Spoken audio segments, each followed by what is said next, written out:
Hi everyone, welcome back to our fourth class here on the way to Buddhahood at Bodhi Tree Buddhism. For those of you who are new here, my name's Matthew Osborne and I'm streaming this and recording it from Oxford in UK. This is a Dharma class where we're going to look at a modern classic, a book called The Way to Buddhahood by a scholar monk from the 20th century in China, Taiwan, by the name of Venerable Master Yin Shun. It's kind of a classic in that it covers the entirety of the Buddha path, and we're going to be looking at it during class in both the Chinese and the English. I mean, the class is in English, but I like to throw up the Chinese there for those of you who have some interest in that. So today we're continuing on with the idea of taking refuge in the three jewels that we've been talking about in the last couple of classes. And today we are into taking refuge in the Dharma. So let's go and jump into our text and take it from there, shall we? Okay, so our verse number 8 in the whole text is the start of the section here, praise for the virtues of the Dharma. So the last section was, of course, praise for the virtues of the Buddha, and you can guess the next one's going to be of the Sangha, right? So Buddha, Dharma, and Sangha, the three jewels. And these three come up after we looked in class 1 and 2 on the ideas of taking refuge in other, shall we say, worldly, mundane, unreliable things. So let's have a look at this first verse. There's only 2 verses here for taking refuge in the Dharma. Maybe today's class will be a little shorter, who knows? So let's have a look at this first one. I'm going to read out the Chinese and then the English. 究竟空聚落，朽故即无人，彼岸林泉乐，理法 Li Yu Zun. The parched well, the empty village, dried up, silent without a person. The far shore is pleasant with forest and springs. Homage to the Dharma, foremost in forsaking desires.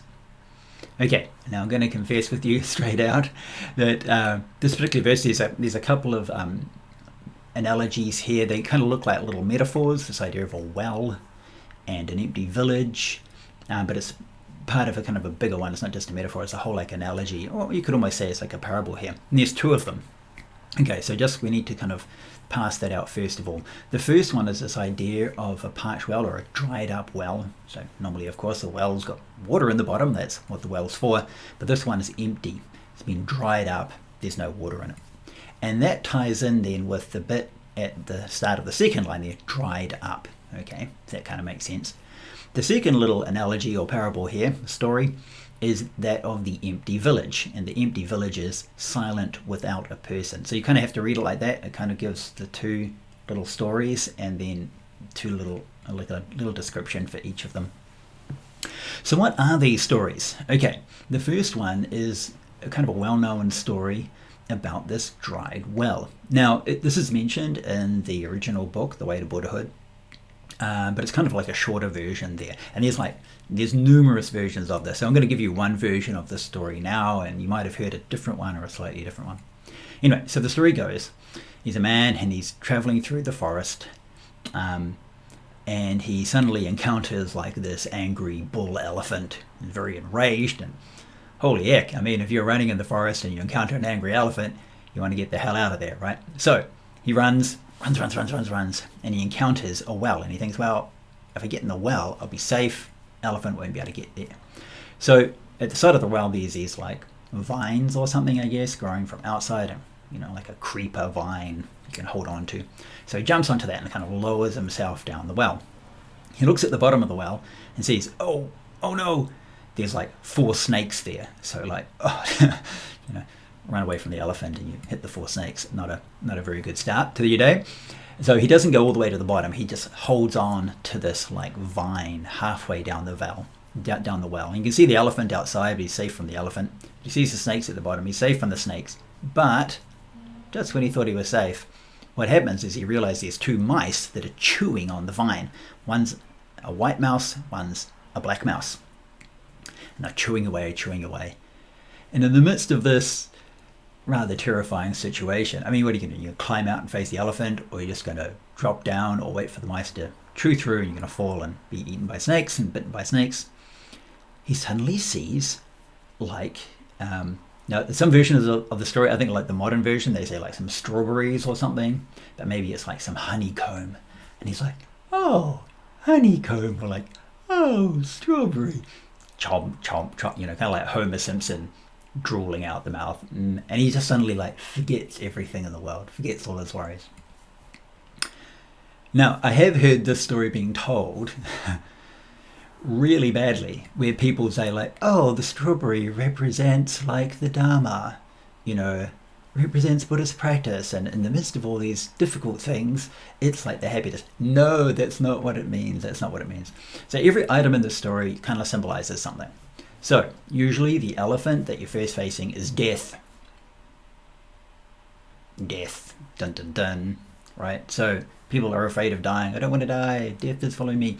So we quickly try to run. Jumping into the well there.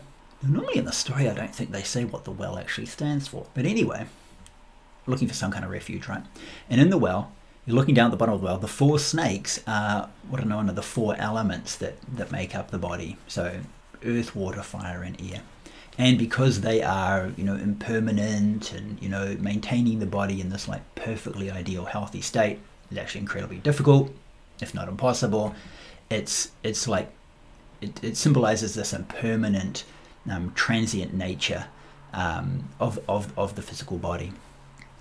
He's holding on to the vine, and the vine represents like time or impermanence, and the two mice, the white mouse and the black mouse, or the 2 rats, maybe mice, rats, represent day and night. So in other words, time, or like that vine, maybe not as much time, but like our life, like our lifeline, is slowly being gnawed away day by night, day and night, day and night. There's no stopping time. It just, I woke up this morning and this is the oldest I've ever been, ever.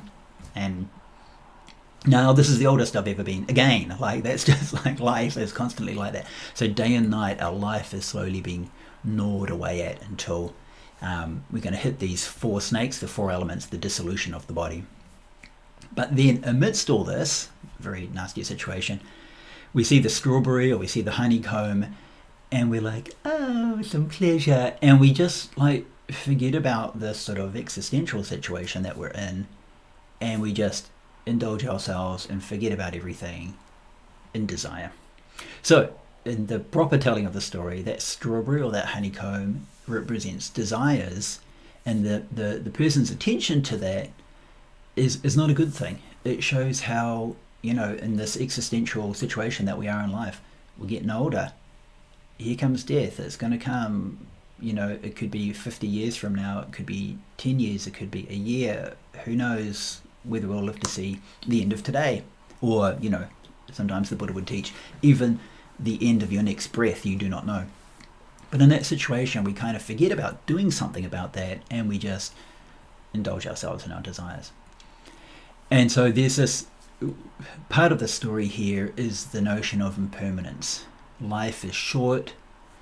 We face this existential sort of situation and problem, but we usually just indulge ourselves in desires. That's partly why in that last line there, homage to the Dharma, foremost in forsaking desires. Okay, so that's the first story. And there's different versions, like I said. The second story is the empty village, silent without a person. So in this one, it's kind of a similar kind of situation. There's a person traveling through kind of like the wilderness, and they see this village up ahead. They go in. Now there's a few different versions again of this story, and some of the versions of the story, they're trying to run away from like these bandits or bad guys, and they go to the village, and some of them, they go into the village and they're told that it's like a village of thieves. This is like you think it's like this abandoned village, but actually it's like a thieves or bandits like hideout. And so realizing it as such, they flee, they try to get out of this place.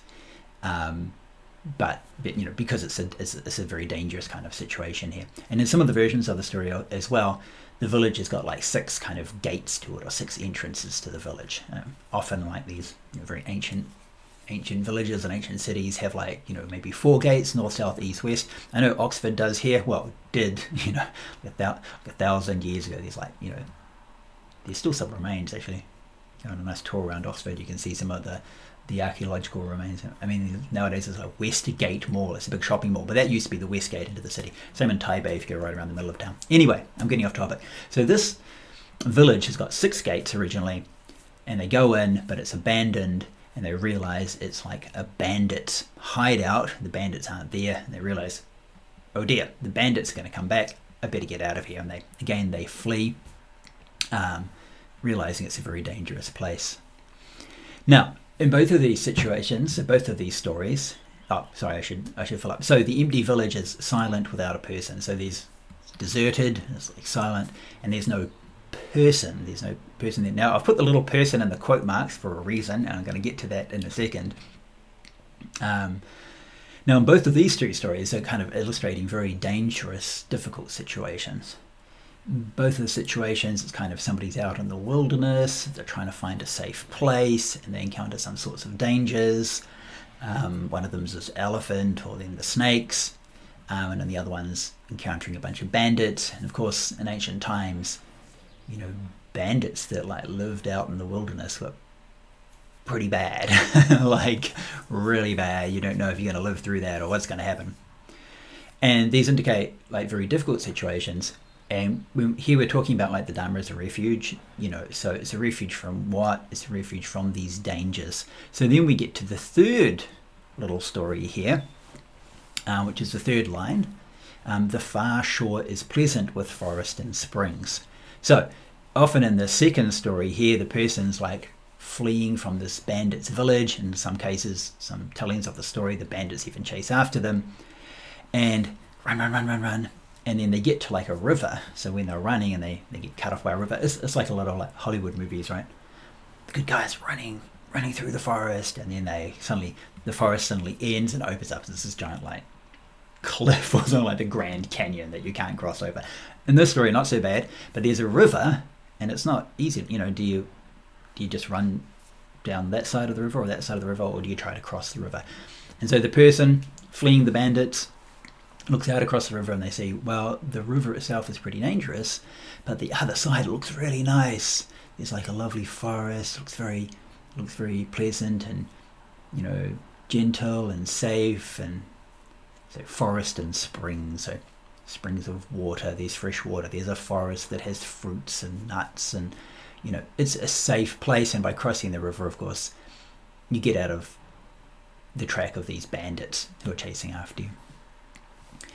Now, these 3 kind of little elements of this first verse here, so the parched well, the dried up well, being chased by the elephant, and seeing the snakes, and then the mice and the strawberry or the honeycomb.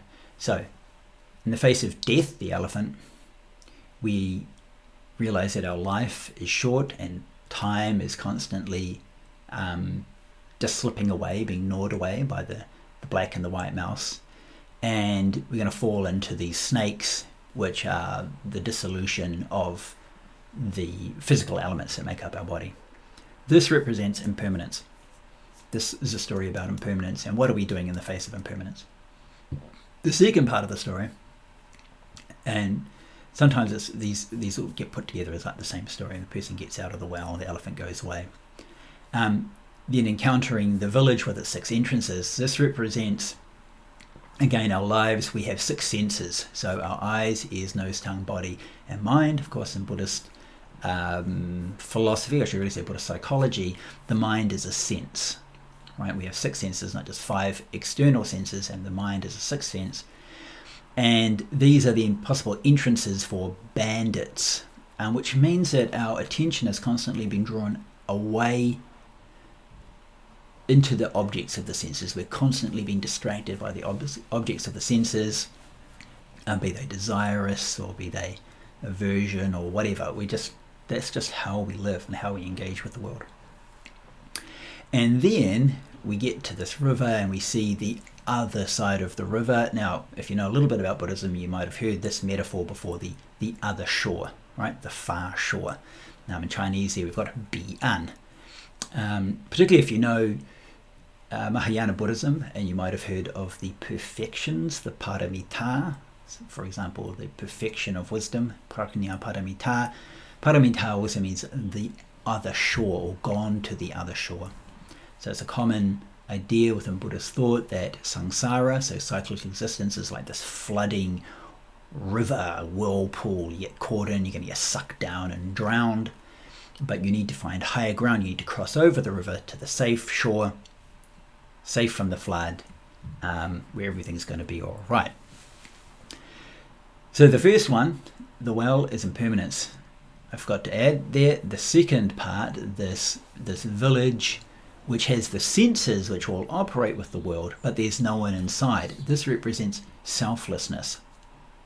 Now, not selflessness in being like, oh, I'm a very selfless person, I do things for others, but selflessness in the sense of there is no actual self or soul behind this. We have these operating functions, our senses operate, we have body, thoughts, emotions, all sorts of things.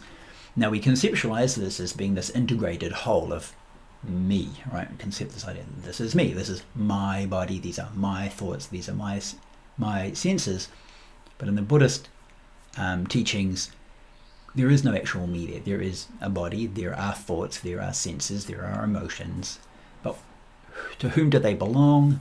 This question for the Buddha is, you can't find like this permanent self or soul to which these things belong. Now, we're skipping ahead a bit here because we will definitely deal with this question of non-self, just as we're going to deal with the question of impermanence later on in the text. So we'll get into that in more detail later.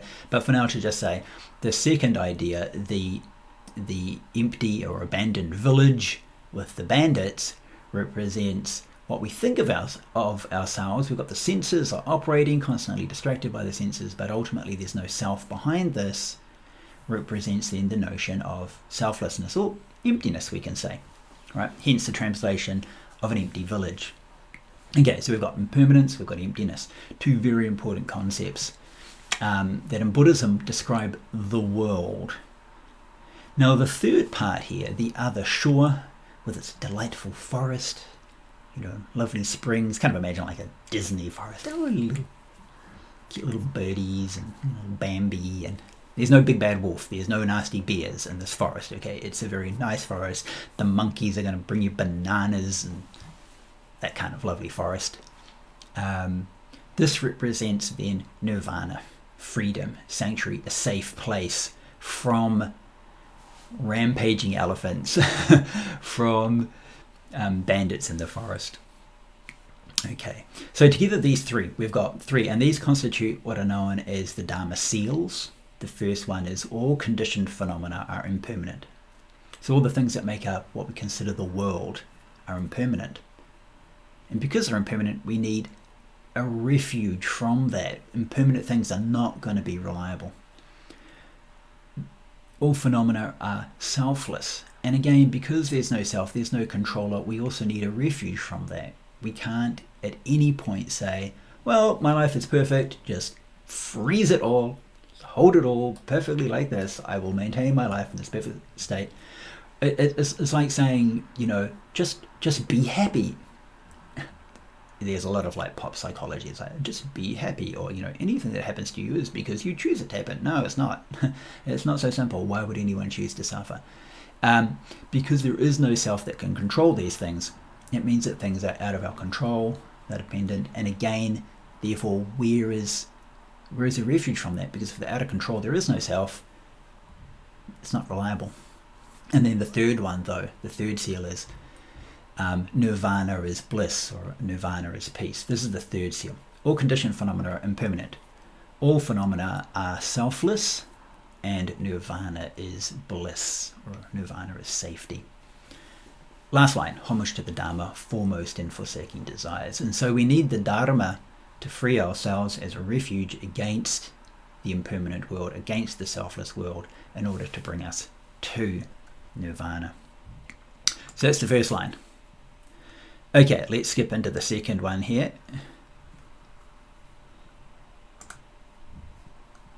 Oh, sorry, got to hit the right buttons on my screen. So I've set up today a little bit different. I'm using a different camera, and I've trying to position the camera with the computer screen, put the camera right in front of the screen. There's a better angle, but it blocks the screen. Anyway, so let's look at verse number 9, and there's just 2 verses today for the Dharma here.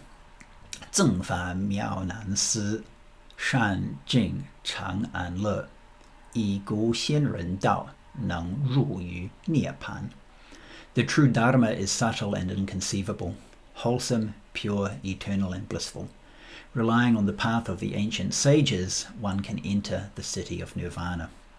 So again, there's another little parable here at the end, but the first couple of lines are a bit more abstract. So the true Dharma is subtle and inconceivable. Now, what does this refer to here? The word Dharma has lots of different meanings. I think I've mentioned this before. So we have to be clear what is being referred to here. This true Dharma here is the sense of like the truth. Okay, it's the truth. So the true Dharma is subtle and inconceivable. This is actually quite a clear reference to what the Buddha himself said immediately after his awakening. It was difficult for him to realize the Dharma, and after he realized it, he had this thought like, wow, this is not easy to realize. It's very subtle. Now, the Chinese character there is miao, which in other contexts, it has a sense of like wonderful or excellent, and often people translate it that well, but when it comes to this sort of very old Buddhist textual language, miao actually means something subtle. And that character, if you know a bit of Chinese, nu shao, originally was something very small and minuscule, hence subtle, difficult to sort of notice. So he says it's very subtle. This is not something that can be realized through just thinking about it. It's not something that can be realized through logic. Now, this idea that the Dharma or the truth isn't something that can be, realized by logic is quite an important idea in Buddhism. It's not something you can think of. You can't just like think your way to nirvana. Of course, some then argue that then thinking is useless, but it's not quite that simple as well, because a lot of thinking and contemplation is very useful for Buddhism. But it takes you up to a certain point, right? And then there's a step that needs to go a bit further. So this first line here, the true Dharma is subtle and inconceivable, is just that. So the Buddha's realization of the truth is not an easy thing. Inconceivable in the sense of you can't think your way to it, right? You have to go through this process of, well, we're going to get to that in a second, right? Like the Eightfold Path or the Six Perfections, through various stages, including, developing an ethical lifestyle as a basis for meditative practice, and at deeper levels of meditative practice, the mind itself becomes very subtle, and various forms of like coarse thinking, like discursive thinking with words and language and logic and reason and concepts get transcended, and then we start to get a little bit closer. And that realization of the Dharma leads to the wholesome, pure, eternal, and blissful. Now, is it really kind of saying that it's the Dharma itself that's wholesome, pure, eternal, and blissful? We could say that, or we could say that not just the truth here, but that state of realization of the truth. We can call it nirvana, we could call it wisdom or insight, we can call it liberation. That state is wholesome, pure, eternal, and blissful.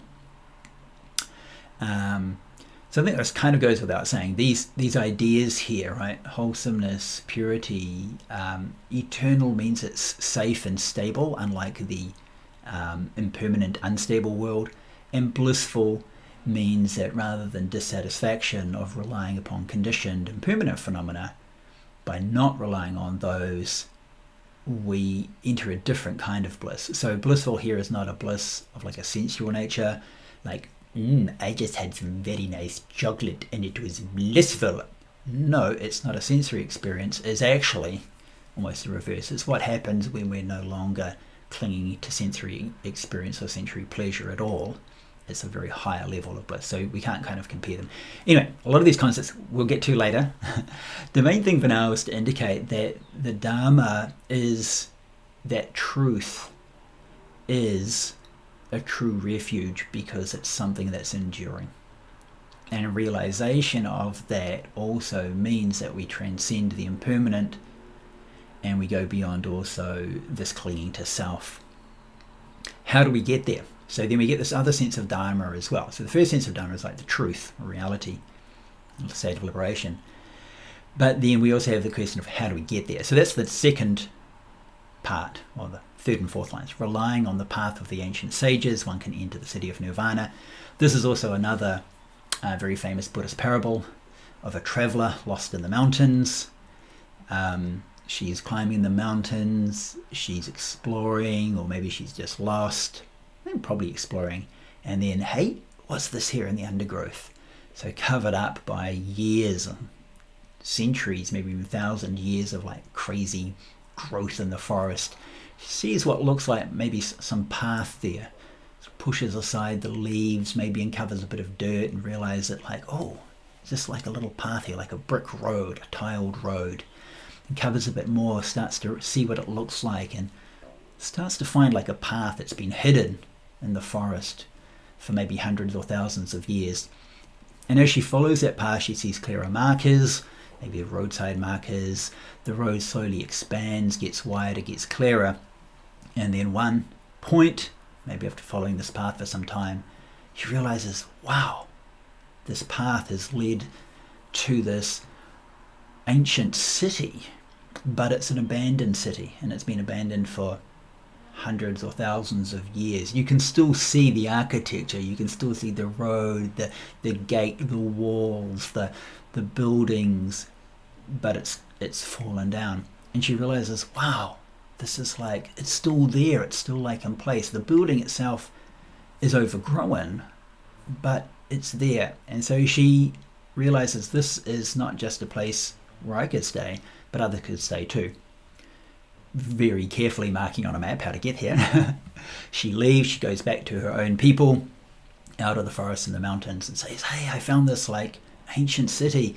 And you can imagine she sort of goes back to her own village, and it's sort of a bit like medieval peasants living in the mud, and like little mud thatched houses. And says, like, they've got these giant like brick and stone buildings, and there's wells, and that they still function, and it's it's just a wonderful place. And encourages her own people. They all go back through the mountains, but now she knows the path, right? She takes them, they clean up the city, they restore it to its former glory, and in the future they can live in this wonderful city of nirvana. Now, of course, you know what the symbol's for, right? The path that she discovers is the Eightfold Path, and this is the Buddha in his own spiritual practice, kind of searching but a bit lost up there in the mountains. Lost because no one knows where the city is and no one knows where the path is, and he discovers it, rediscovers it himself, follows it to its logical end, which is the city, and he realizes that it's still there, it's still functional. But rather than just staying there by himself, king of a castle in a kingdom of one himself, he goes back and tells others, and many come and join him, and they restore the city of Dharma, or the city of nirvana, and many others can also experience this wonderful city. So these are the couple of verses in the text for the Dharma. And we can see here, just to reiterate, some of the key ideas are that normally we rely on things that are impermanent. We normally rely on the sense of self, and that's unreliable.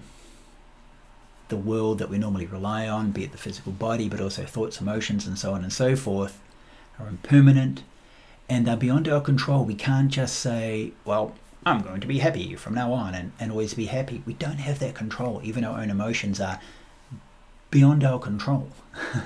They're not us. It's a really powerful idea to think about. We're going to definitely come back to this idea, but just for now, just even think about that, because we often have this, I think maybe modern people, I don't need any old religious fussy philosophy. I'm an independent thinker. How many people are independent thinkers? You think your actual thoughts are independent thinkers? They're not. They're conditioned by all these other things. We are so conditioned. And seeing that and realizing that and acknowledging that takes a bit of humility.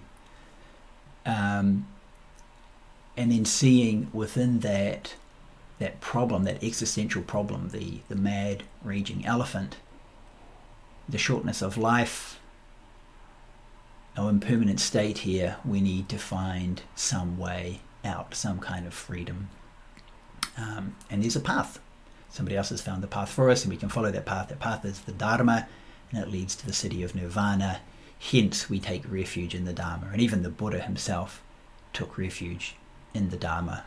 And that's, what he took as his teacher after his own realization. Okay, I think time's up for today. We'll wrap it up here, and we'll be back again next week. Thanks everyone for joining us. Good to see you all here. And like I said, we'll be back again next week. We will be looking at the Sangha and some of the elements of the Sangha that make the Sangha a suitable place for refuge. Okay, take care everyone. Have a good week.